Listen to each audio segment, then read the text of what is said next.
Shalom Bapak Ibu, selamat memasuki tahun yang baru. Kita berada di tahun 2022 di hari kedua di minggu yang pertama. Ya, kemarin tanggal 1 Bu Diana udah menyampaikan firman Tuhan. Temanya Tuhan adalah kekuatanku. Ya. Kami bersyukur memasuki tahun 2022, saudara ya. Walaupun kita nggak ngerti apa yang ada di hadapan kita, tapi kita percaya bahwa Dia Tuhan, sumber kekuatan kita. Mari saya langsung mulai firman Tuhan. Tema tentang Tuhan adalah kekuatanku banyak penjabarannya, saudara ya, karena banyak di dalam Alkitab itu yang bisa diambil dari banyak hal, dari banyak sisi gitu ya. Sehingga firman ini sebenarnya hidup karena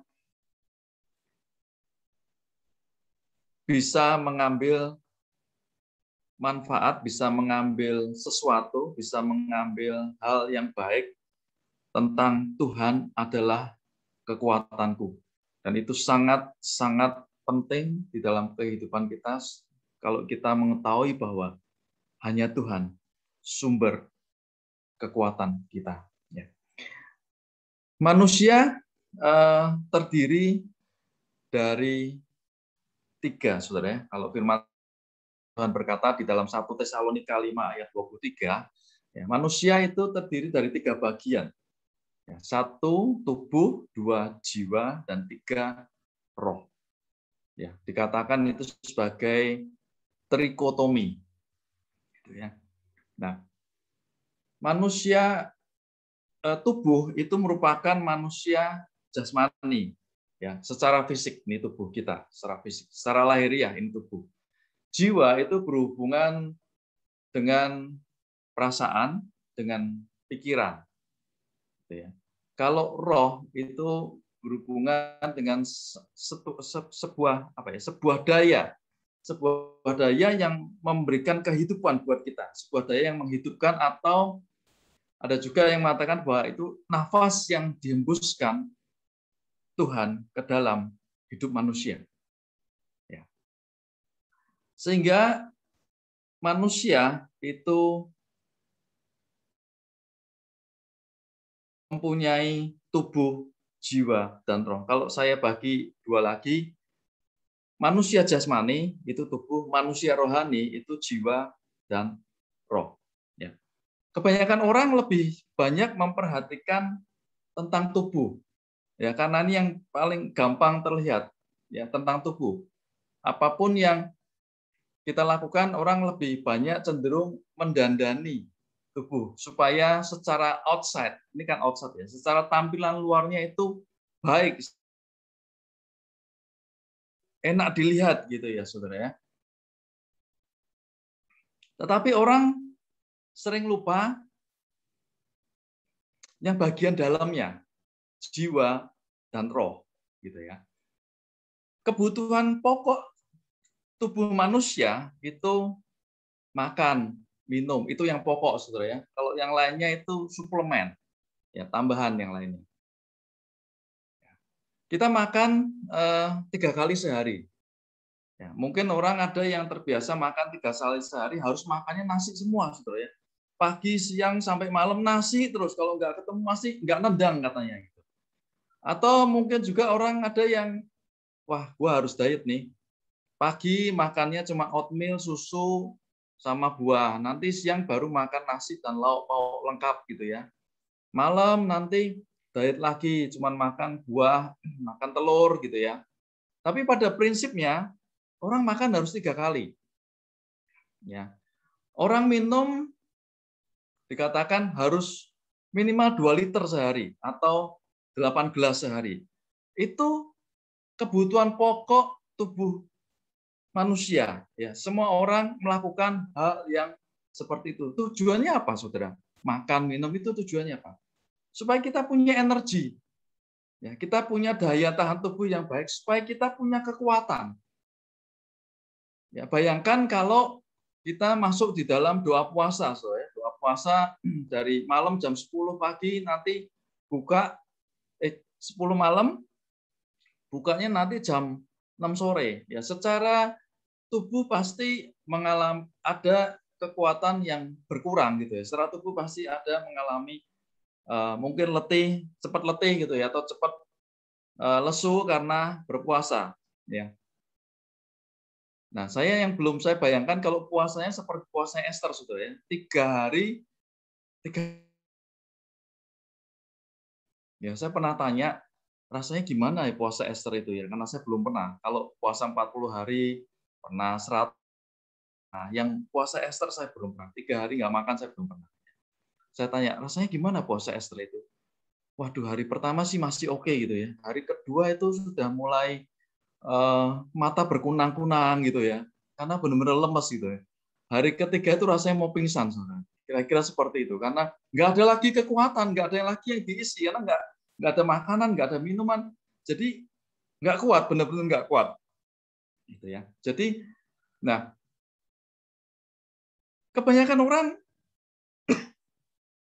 cenderung dengan mengisi, memperhatikan atau berfokus dengan tubuhnya. Orang lupa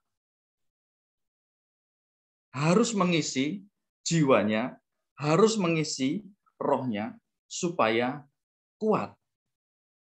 Ya, kalau kita berkata Tuhan adalah kekuatanku, ya, itu jiwa dan roh kita itu harus kuat, saudara.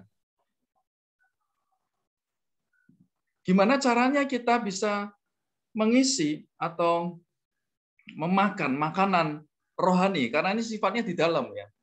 Tadi manusia rohani kan jiwa dan roh. Karena ini sifatnya di dalam, berarti kita harus mengisi dengan yang ada di dalam ini. Kira-kira makanan apa yang paling tepat, saudara? Atau minuman apa yang paling tepat? Yang pertama, yang utama dan yang terutama, cuma firman Tuhan. Ya. Yohanes 1 ayat 1, pada mulanya adalah firman, firman itu bersama dengan Allah, dan firman itu Allah sendiri. Jadi kalau hidup kita, jiwa kita, roh kita diisi dengan firman secara terus-menerus, jiwa dan roh kita akan kuat. Berarti hidup kita akan dipenuhi oleh firman. Hati kita, hidup kita dipenuhi oleh firman. Ya. Daud, kalau saudara perhatikan di dalam kitab Mazmur, ada banyak perkataan Daud bagaimana dia mengisi jiwanya itu supaya jiwanya tetap kuat di dalam Tuhan. Ya, kalau jiwanya tertekan, dia berkata, "Hai jiwaku, bersorak-soralah bagi Tuhan." Dia katakan dengan apa? Yang kedua dengan apa? Penyembahan. Ya. Hai jiwaku, bersorak-soralah bagi Tuhan.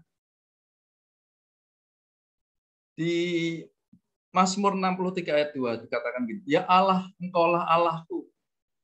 Aku mencari Engkau, jiwaku haus kepadamu, tubuhku rindu kepadamu." Jiwa itu bisa haus, saudara. Kalau saudara nggak ngisi, jiwa itu akan haus. Akan jadi kosong kalau saudara nggak ngisi. Kalau saudara cuma perhatikan tubuhmu yang kuat, nggak kuat, saudara akan tumbang. Demikian juga dengan roh saudara. Penyembahan seperti apa yang bisa membuat roh saudara kuat? Berbahasa roh. Ya, Kisah Para Rasul 1 Korintus 14 ayat 14 dikatakan seperti ini. Sebab jika aku berdoa dengan bahasa roh, maka rohku yang berdoa. Dengan bahasa roh itu kita menguatkan roh kita, saudara.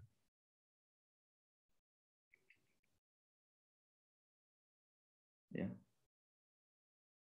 Jadi dua hal yang saudara, kalau kita berbicara Tuhan adalah kekuatanku.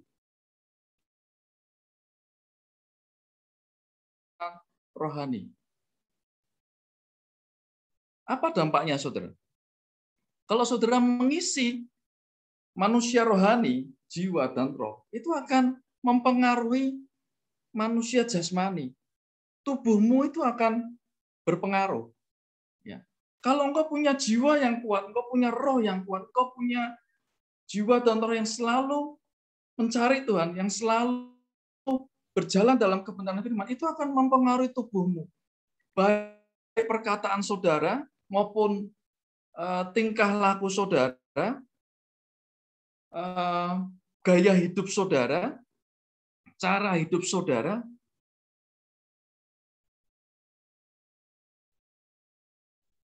itu akan mengalami perubahan. Karena apa? Jiwa dan rohmu itu kuat. Itu akan mempengaruhi tubuhmu. Tubuhmu pun akan kuat. Bukan dalam artian kau punya otot yang besar, jadi Superman, enggak. Di tengah-tengah kondisi pandemi, kalau saudara berkata Tuhan adalah kekuatanku, itu tubuh, jiwa, rohmu, itu harus kuat, saudara. Karena sumber kekuatannya itu dari Tuhan.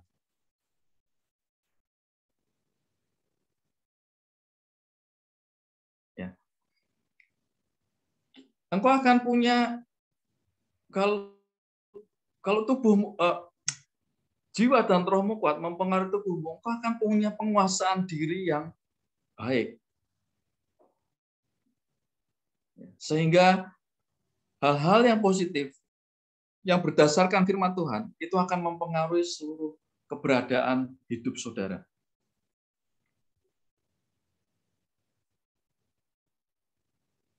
Sampai di sini bisa dimengerti, saudara. Ini tentang dasar. Jadi nanti bisa dijabarkan ya gitu ya. Nah, apa dampaknya kalau saudara berkata, kalau kita berkata Tuhan adalah kekuatanku? Apa dampaknya kalau kita menjadikan Tuhan itu sebagai sumber kekuatan? Ada 5 hal yang mau saya bahas, saudara ya. Yang pertama, di Roma 1 ayat 16 sampai 17. Sen bisa tolong dibantu.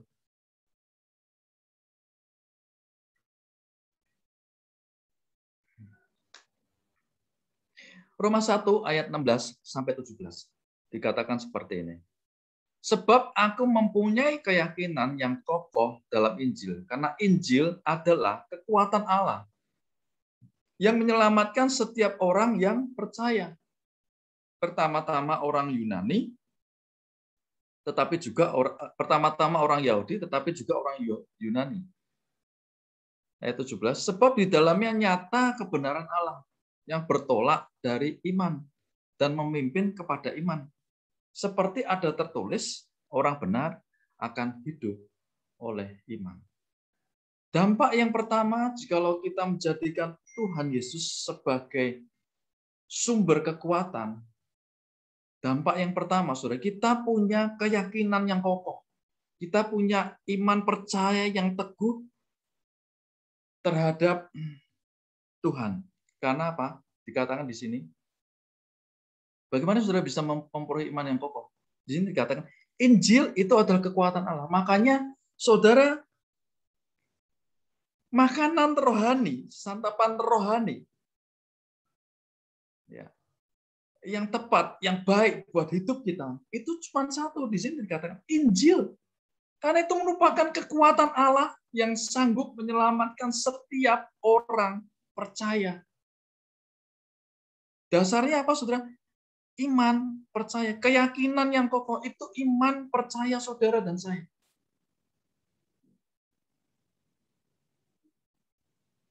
Hanya karena saudara sering baca firman, sering gemar baca firman, suka dengan firman Tuhan, engkau akan punya kekuatan Allah.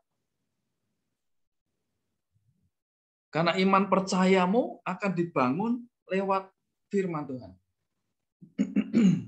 Keyakinanmu itu akan kokoh, saudara. Akhirnya ini banyak pengajaran-pengajaran palsu, banyak ajaran-ajaran yang menyesatkan.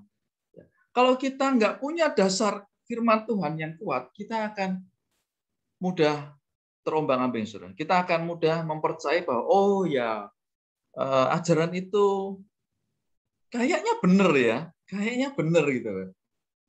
Tapi sebenarnya itu bertentangan dengan firman Tuhan. Nah, Injil atau firman Tuhan itu sebagai kekuatan karena apa? Saudara tahu firman.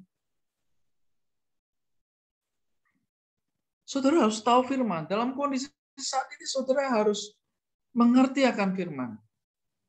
Bahkan menjadi pelaku firman. Karena itu yang akan menguatkan keyakinan saudara. Karena itu yang akan membuat keyakinan saudara, iman percayamu itu kokoh di dalam Tuhan. Tidak goyah, tidak mudah goyah.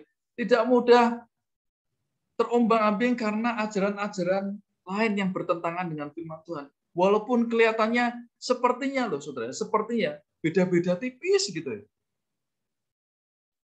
Tapi kalau engkau mengerti akan firman, engkau akan tahu bedanya. Itu sangat bertentangan dengan firman Tuhan. Ajaran-ajaran palsu itu, ajaran-ajaran sesat. Itu jelas bertentangan.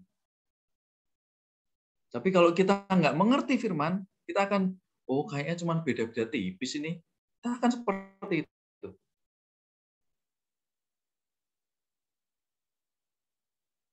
Tuhan itu saudara Tuhan akan banyak singkapkan rahasia kebenaran firman Tuhan. Bagaimana saudara mengerti? Ya, baca firman dan bergaul karim.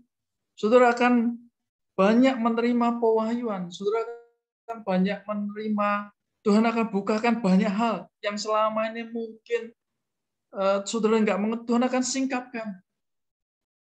Tuhan akan singkapkan. Tuhan akan bukakan buat saudara dan saya. Sehingga keyakinanmu, iman percayamu itu kokoh. Orang benar hidup oleh karena iman percaya kepada Tuhan Yesus. Yang kedua, Roma 15 ayat 13.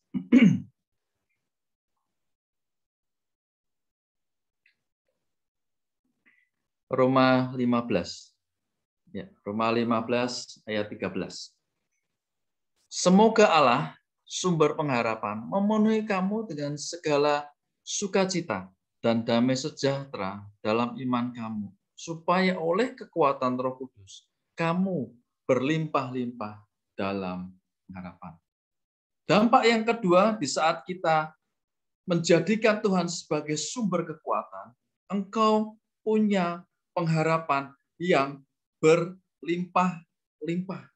Artinya berlimpah-limpah itu pengharapanmu nggak pernah habis, saudara. Memasuki tahun 2022, kita nggak tahu apa yang akan terjadi di hadapan kita. Hari demi hari, minggu demi minggu, bulan demi bulan, kita nggak tahu. Ya, esok akan terjadi apapun, kita nggak tahu. Tapi kalau engkau mendasarkan menjadikan Tuhan sebagai sumber kekuatan, dikatakan seperti ini, supaya oleh kekuatan Roh Kudus, supaya oleh kekuatan Roh Kudus, kamu berlimpah-limpah dalam pengharapan.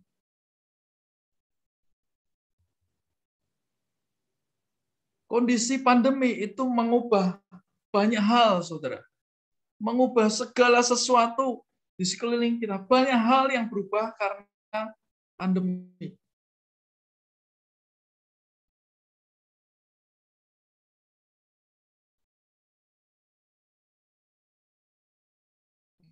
Tetapi kalau kita punya pengharapan yang berlimpah-limpah, kita tidak mudah putus asa menghadapi kondisi yang berubah di sekeliling kita. Kita tidak mudah menyerah, kita tidak mudah putus asa, kita tidak mudah stres. Karena apa? Roh Kudus memberikan kekuatan buat kita, memampukan kita supaya kita tetap punya pengharapan yang berlimpah-limpah. Jadi sepanjang tahun pengharapanmu itu nggak pernah habis, saudara. Karena apa? Engkau menjadikan Tuhan sebagai sumber kekuatan. Yang ketiga, 1 Korintus 2, ayat 4-5.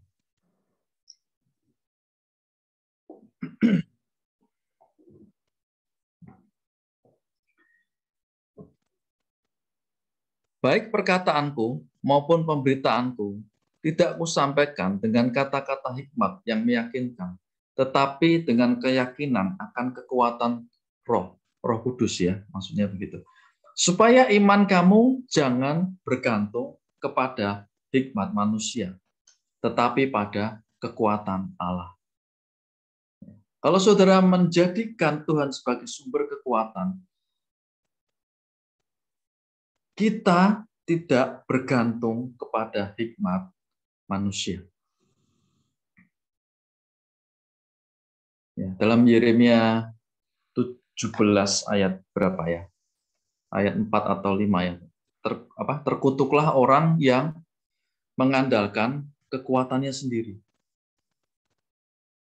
Tapi diberkatilah orang yang berharap sama Tuhan. Diberkatilah orang yang mengandalkan Tuhan. Kalau kita berkata Tuhan adalah kekuatanku, seharusnya kita tidak bergantung kepada kekuatan kita sendiri. Hikmat manusia itu berarti kita bergantung kepada kekuatan kita. Kita bergantung kepada kecerdasan kita, kepandaian kita. Kita bergantung kepada mungkin kekayaan kita. Kita bergantung kepada mungkin kita punya kekuasaan yang luar biasa. Atau kita bergantung dari pengalaman kita, wah, saya sudah makan asam garam sekian lama, sekian tahun, saya sudah bisa mengerti nanti apa kalau permasalahannya ini, jalan keluarnya akan seperti ini. Jadi kita punya teori sendiri tentang mengatasi persoalan, sehingga yang nampak di depan kita itu cuma persoalan, bukan Tuhan kita yang besar, tapi persoalan yang besar. Karena apa? Kita bergantung kepada hikmat manusia. Kita bergantung dengan kekuatan kita sendiri. Kita akan menyelesaikan masalah itu dengan pengalaman kita. Kita akan menyelesaikan masalah itu dengan kepintaran kita. Kita akan menyelesaikan masalah itu dengan uang kita.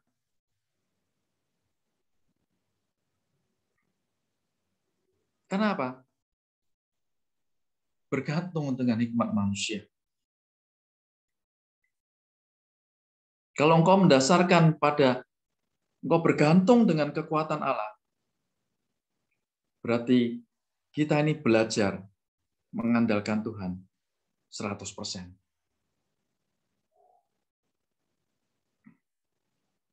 Ya. Masuk di tahun 2021, ini 2021, saudara. Ini 2021. Waktu kita masuk di dalam tahun 2021, waktu saya masuk tahun 2021, saudara, saya juga nggak tahu ya, saudara. Nanti akan terjadi seperti apa? Ya kan 2020 baru pandemi yang luar biasa gitu ya. Kita juga 2021 apalagi gitu ya.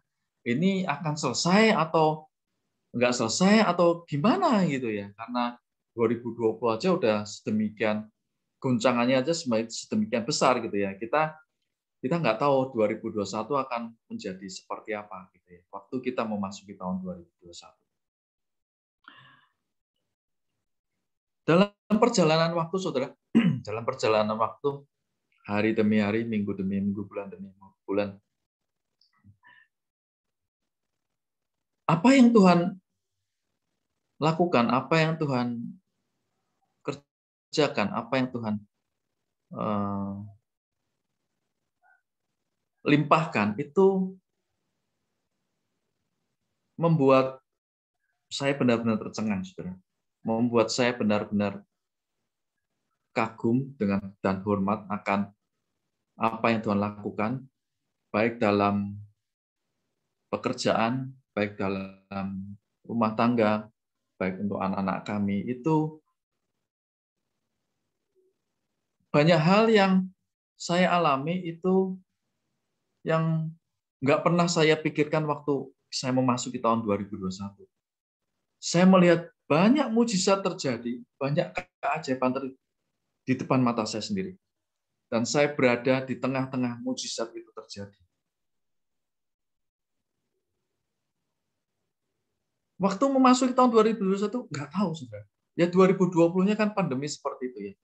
Penjualan mobil anjlok seanjlok-anjloknya, saudara. Cuma tinggal 10%. Ya.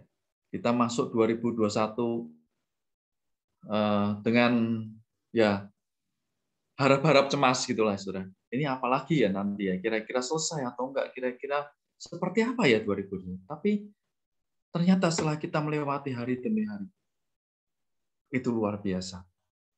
Ya. Saya pernah menyampaikan firman bahwa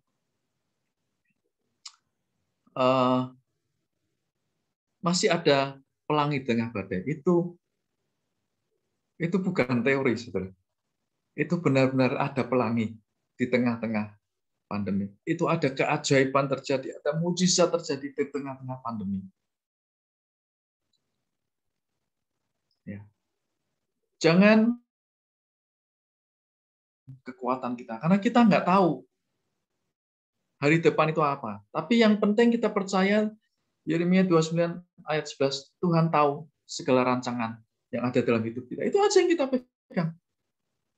Tuhan tahu segala rancangan yang ada di hidup kita. Rancangannya, rancangan masa depan penuh pengharapan. Bukan rancangan kecelakaan. Itu yang kita pegang. Itu aja yang kita pegang. Dia berjanji, Tuhan berjanji, Tuhan yang bertanggung jawab terhadap hidup kita. Dan dia akan genapi. Waktunya, nggak tahu. Ya. Saya lanjut lagi. Saudara ya. Yang keempat, yang ketiga, jangan bergantung dengan hikmat manusia. Jangan bergantung kepada pengalamanmu. Pengalamanmu itu tidak membuktikan apapun juga untuk hari depan. Itu hanya sebuah pengalaman yang saudara, kalau baik saudara ambil, kalau tidak baik ya saudara tinggalkan. Itu aja. Ambil faedahnya. Tapi jangan itu dijadikan sebagai dasar. Oh, kalau masalahnya itu pengalamanku yang kemarin, yang tahun lalu, oh, jalan keluarnya ini. Jalan keluar yang Tuhan berikan itu akan berbeda-beda. Dia punya 1001 cara, dia punya 1.000.000 cara, dia punya 1.000.000.000 cara. Kita nggak tahu yang mana Tuhan akan pakai caranya buat menolong saudara dan saya. Oke, Filipi 4 ayat 13.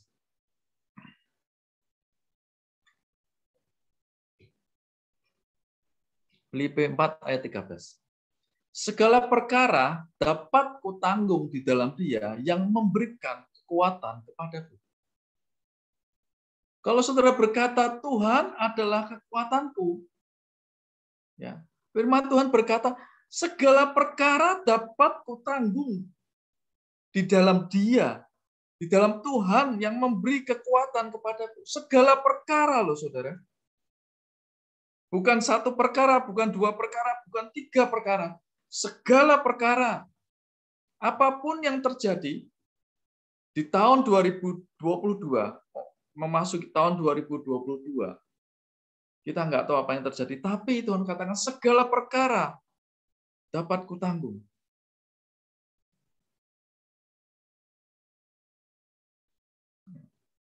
Bukan satu perkara, bukan dua perkara. Tuhan akan membuat kita cakap. Tuhan akan membuat kita mampu. Tuhan akan membuat kita sanggup menjalani hari-hari kita di tahun 2022.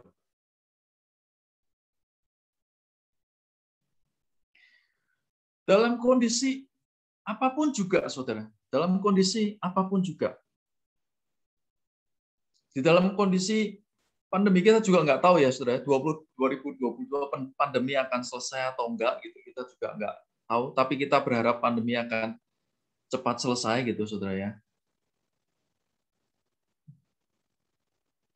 Tetapi di tengah-tengah kondisi pandemi yang saat ini masih berlangsung, Tuhan ingatkan kembali, kalau engkau berkata bahwa Tuhan adalah kekuatanku, maka segala perkara kita dapat menanggungnya. Saudara.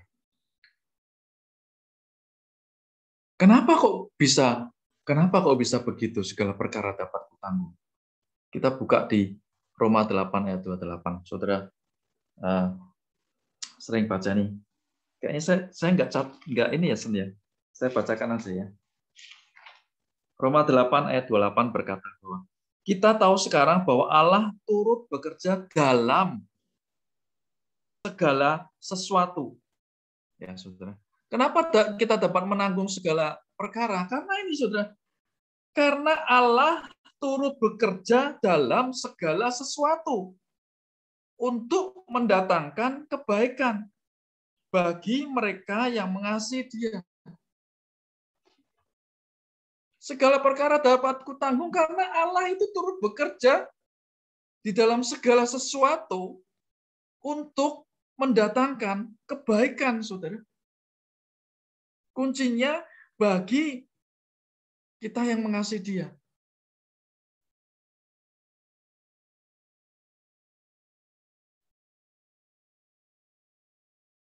Jadi di dalam segala sesuatu, di dalam kondisi apapun juga, sekalipun kondisi pandemi, di dalam kondisi apapun juga, Tuhan itu turut bekerja di dalam seluruh aspek hidup saudara. Kuncinya mengasihi Dia.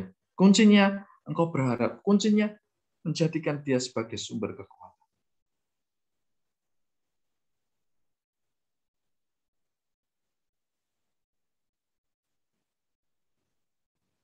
Ya. Saya lanjut yang terakhir, saudara. Yang kelima. Jadi yang pertama, kita punya iman, punya keyakinan yang kokoh, punya iman percaya yang kuat. Kedua, kita punya pengharapan yang berlimpah-limpah. Yang ketiga, kita tidak bergantung kepada kekuatan sendiri atau hikmat manusia. Yang keempat, kita bisa menanggung segala perkara karena Tuhan turut bekerja di dalam segala sesuatu untuk mendatangkan kebaikan. Yang kelima, Wahyu 3 ayat 8. Ini yang terakhir, saudara.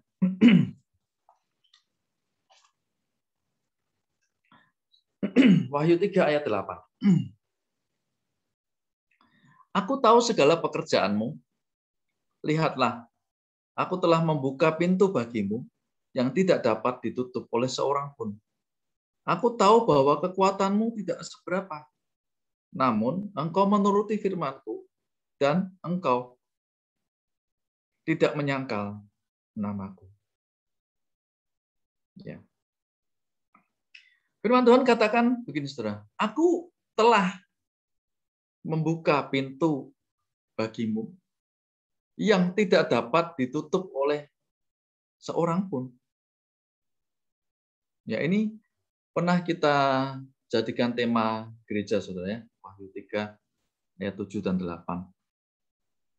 Jikalau Tuhan membukakan pintu, jikalau Tuhan telah membukakan pintu berkat bagimu, tidak ada seorang pun yang sanggup menghalangi, tidak ada seorang pun yang sanggup menutup berkat itu.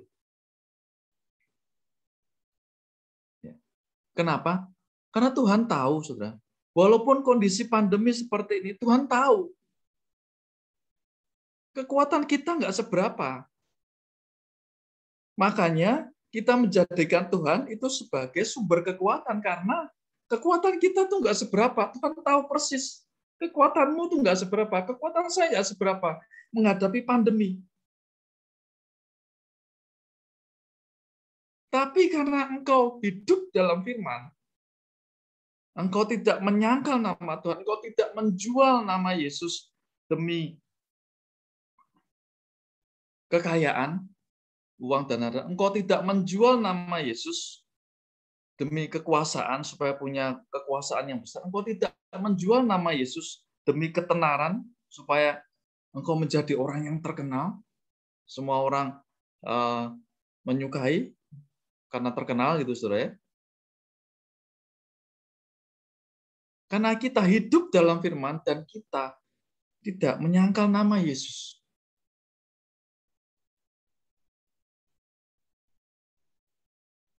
Tuhan tahu secara persis. Di tengah-tengah kondisi pandemi saat ini, kekuatan kita tidak seberapa. Tapi jikalau kita, kalau saudara dan saya menjadikan Tuhan sebagai sumber kekuatan, firman Tuhan katakan, pintu berkat itu akan Tuhan bukakan.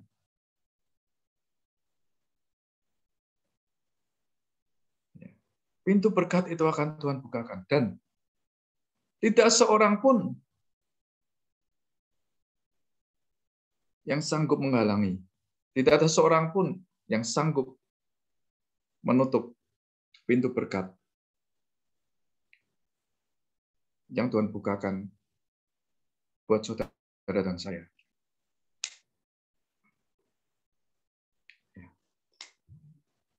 Bulan Desember, saudara, bulan Desember 2021. Bulan Desember 2021,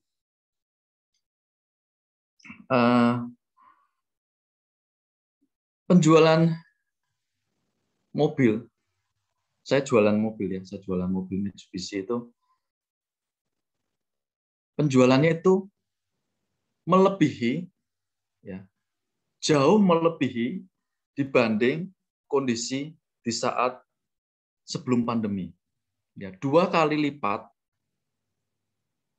melebihi dari kondisi sebelum pandemi. Kalau sebelum pandemi misalnya saya jual 100, kondisi Desember saya bisa jual 200. Kira-kira seperti itu. Ya. Kalau Tuhan berbicara bahwa aku membukakan pintu berkat, ya,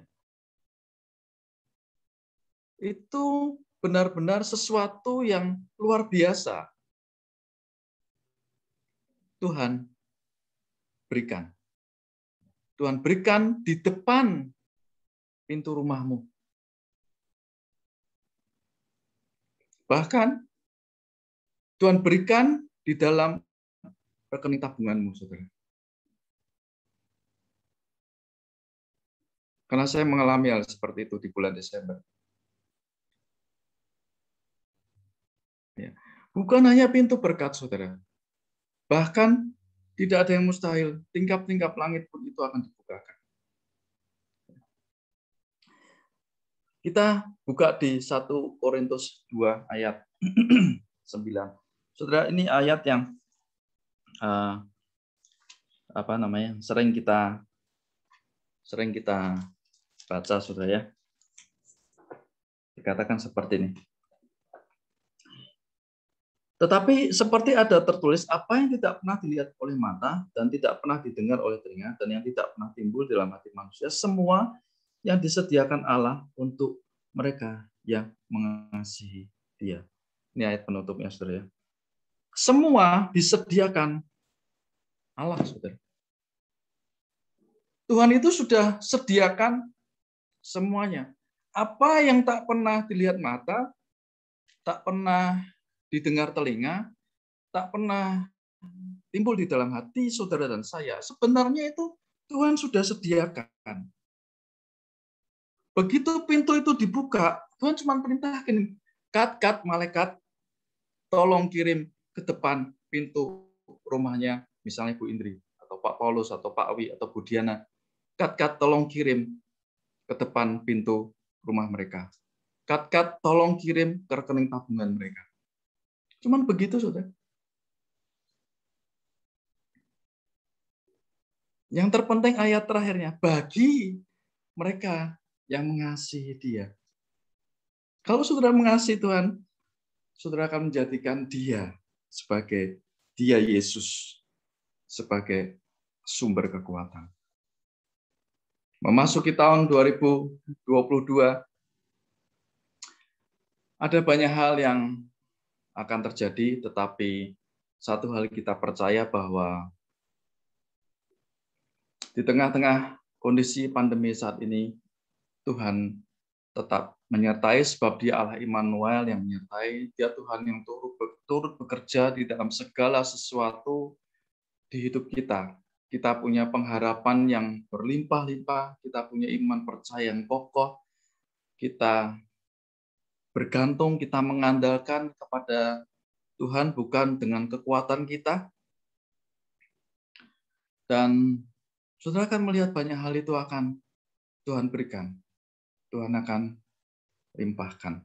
Tuhan akan kirimkan ke dalam kehidupan saudara. Pribadi lepas pribadi, keluarga demi keluarga, rumah demi rumah. Tuhan sanggup. Dalam pekerjaanmu, dalam usahamu, Tuhan sanggup melimpahkan itu semua. Dalam pelayananmu, Tuhan sanggup bukakan pelayanan saudara. Dalam usahamu, Tuhan sanggup membukakan hal yang baru. Yang mungkin nggak pernah kamu pikirkan. Usaha-usaha apa di tengah-tengah pandemi. Tuhan akan berikan itu. Engkau yang butuh pekerjaan, Tuhan akan berikan pekerjaan itu. Sekalipun sekelilingmu berubah.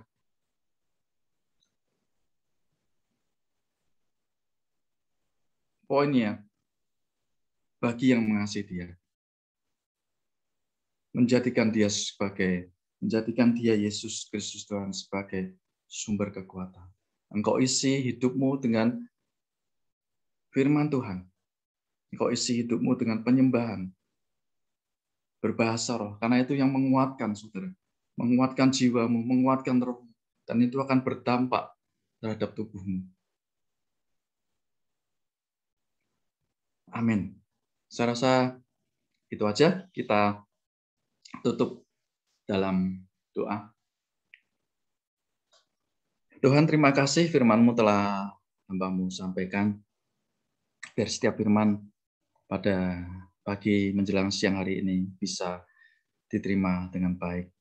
Bisa menjadi benih yang subur dalam setiap hati jemaat-Mu di pagi hari ini, Tuhan. Tuhan sanggup melawat mereka, Tuhan Allah Roh Kudus yang menumbuhkan benih itu di dalam hati mereka supaya firman itu benar-benar menjadi rema, firman itu benar-benar menjadi sesuatu yang hidup di tahun yang baru ini, saudara. Di tahun yang baru ini. Karena kami percaya Engkau Tuhan yang menuntun kami memasuki tahun yang baru dari sejak detik pertama. Kami memasuki tahun yang baru 2022. Tuhan menuntun kami. Kami serahkan hidup kami. Kami serahkan seluruh pelayanan kami, pekerjaan kami, keluarga kami. Apapun kami serahkan dalam tangan Tuhan. Terima kasih Tuhan. Dan sesuai dengan tema di tahun ini, Tuhan adalah kekuatanku. Itu benar-benar menjadi sebuah rema dalam hidup kami, Tuhan. Benar-benar Engkau adalah Tuhan Yesus sebagai sumber kekuatan kami. Bukan hal-hal yang lain. Bukan sesuatu yang lain, tapi hanya Engkau, Tuhan Yesus Kristus. Terima kasih Tuhan. Lawat setiap mereka, penuhi hati mereka dengan damai sejahtera, sukacita, kebahagiaan yang Kau berikan dalam kehidupan mereka, Tuhan. Terima kasih Tuhan. Kami mengucap syukur buat siang hari ini hanya di dalam satu nama Tuhan kami, Yesus Kristus. Berdoa dan mengucap syukur. Haleluya. Amin. Saya kembalikan ke Bu Indri. Amin.